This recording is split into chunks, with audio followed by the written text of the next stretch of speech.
We also have Doppelangers and Dual Identities. Both stories are just chock full of them. Both stories are really full of them. You actually have Laura Palmer, who's the main girl. This is the girl that ends up dying.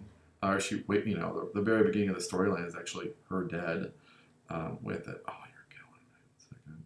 So and then here's Maddie, which is actually kind of like the other kind of half to her is that halfway through the first season, all of a sudden you have this actress or a character in the story named Maddie who's like super nice, Maddie Ferguson, right? You know, like sweet Maddie. She kind of stands in stark contrast to Laura. Right? I'm just kind of reading a little thing I found on the internet. And his first, you know, it was Laura's life was sort of full of like sex, drugs, deception, right? Like all the good stuff that's like good television, right? Well, Maddie's like the wholesome one. She's kind of cute girl, but kind of like the wholesome whatever, you know, kind of thing. And kind of in the second season, it falls apart a little bit where she starts resembling Laura Palmer more. But I'm not trying to plot bust on this. I'm just trying to give some ideas of kind of what's going on. You know, a lot of this is just kind of I don't know, steep your interest. So we also, of course, got in Link's Awakening, we have Princess Zelda and also Marin, the kind of main girl in the story of Link's Awakening. She's the one who kind of finds him on the island, you know, and saves him and introduces her to her father, Terran. And she kind of sings songs, and they have this like beautiful romance. And I don't know, she sort of has up until this point, she has a much more dynamic role with Link, where they seem emotionally connected to each other, like they actually have some romance to each other. While Princess Zelda has always been a little standoffish, right? Like, oh Link, thank you for saving me, blah blah blah. But you know, there's no makeout session, right? Like with Marin, I bet you Link is at least. I mean, they have a little log scene that I always kind of liked in the story, you know. And yeah, it's just, and she philosophizes and thinks like, Link, you know, when you wake up, will I be gone?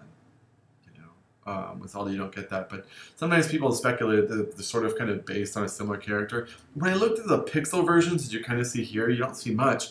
But when you kind of look at the animation that they have, like on the left is the animation for Princess Zelda, and on the right is the animation for Marin. Now they were kind of made by the same artist, right? His name's Ketsuya Terada. Ketsuya Terada, he was actually one of the main artists for Nintendo Power, and he has just great art. You'll actually see a lot of my stuff that I end up doing that, I try grabbing my stuff from, I guess, the internet and that kind of thing. And so that's why I don't add advertising or whatever. It's just, you know, I'll probably do it at some point, but I don't want to like to mess with anyone to be like, oh, copyright, whatever. You know, just enjoying these kind of things. It's just nice to share, you know. So that's the girl, you know, Marin and Prince Zelda. They're sort of like a doppelganger, right? Now, one thing I also noticed in this game too is that there's doppelgangers all over the place, right? So in this one, there's a dual identity, right? The father, like both stories have a strong father figure who sort of flips identities. You don't even quite know what's going on with him. Here's Leland Palmer, right? He definitely has a dual identity, but I don't want to get too much into that just in case you're new to the show and you kind of want to learn more. But it's a trip. This guy is a trip. And we kind of go in another story, right? We go back to Link's Awakening, and we have Terran, Marin's father, right? So we kind of have these father figures who have another side to them. And part of that side of Terran is that he actually turns into a raccoon, right? Kind of like to split the screen, right? The light, whatever kind of thing. And another side of them, he kind of turns into a raccoon, and you have to kind of save him, whatever. But he has another side to him too. Particularly is that Terran is actually Mario. He totally looks like Mario. And that's one thing that this game actually has, is that you're always left questioning, like, what's going on? Right? With both Twin Peaks, you're like, wait, are they really who they're supposed to be? Or maybe they're really somebody else? Are they playing as someone different? They'll even use mixed actors, that kind of thing. And they kind of do the same thing with, with Link's Awakening, where they actually have a whole bunch of Super Mario Brothers characters in a Zelda game, which is kind of neat. So, I don't know, I just thought that was kind of neat. Like, when you kind of look at them, right? We got 8-megabit Mario, right, from Super Mario Bros. And then you also got Terran, and they totally have, I mean, think even like the raccoon, right? Super Mario Bros. 3, Mario turns into a raccoon, you know, they kind of play that. So we're sort of, I don't know, they're creating interesting dualities. Come back. And we even got Luigi, right? He's like the chicken coop. And we got this lady right here. She's, her name, Catherine Martell, sorry. Catherine Martell's awesome. She's like evil. She's just a bitch. I know, let's try to do this up for kids, but she's really she has a really dark, like, manipulative thing to her, but you're always debating it.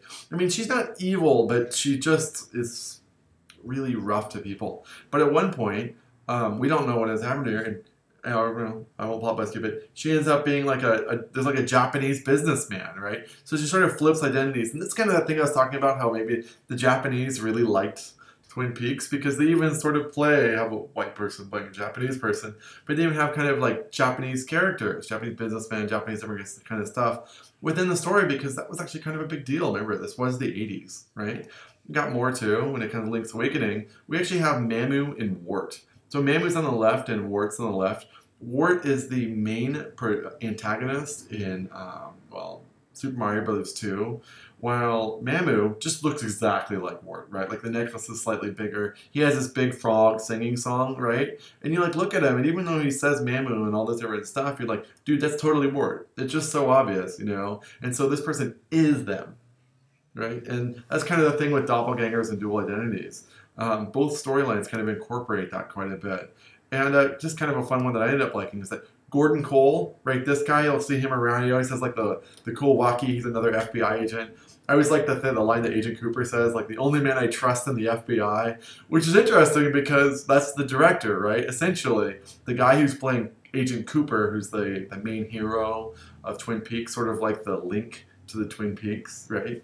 Is that it's Gordon Cooper, and then this is like his boss. When in this actual story, it really is his boss because, yeah, it's David Lynch. That is the director of Twin Peaks and all the other stories, etc. And we even have a little cameo guest of David Duchovny in drag, right? So you're kind of like, wait, isn't that Mulder, right? Because this was like 1992, right? This was like X-Files times. I don't know, it's kind of neat. So we also got owls. Both stories have owls, right? And, you know, there weren't really owls in Zelda games before then, right? And all of a sudden you got an owl showing up. You know, and you're like, oh, okay. And the owl is actually the voice of the windfish. So the owl is kind of following Link around, giving the stories, but really the owl is the windfish.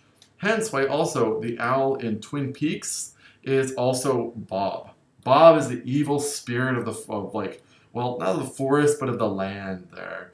And he's the main bad guy. Like he possesses, he's just pure evil. When it comes to it, but you see the owl that whenever Bob kind of travels around, he's pure evil. Now the owl in Link's Awakening, I don't know if the owl's per se evil, but the owl is telling Link to do some bad things, right? It's sort of manipulating Link into, awakening the windfish and maybe killing off everything. And you could say, oh, but that's not evil, you know? But I don't know, maybe even though, like, let's say Terran was okay with it, maybe like the quadruplets, right? The quadruplet town, they weren't really all that stoked that Link was like, hey guys, I get to wake up and so you're all gonna die.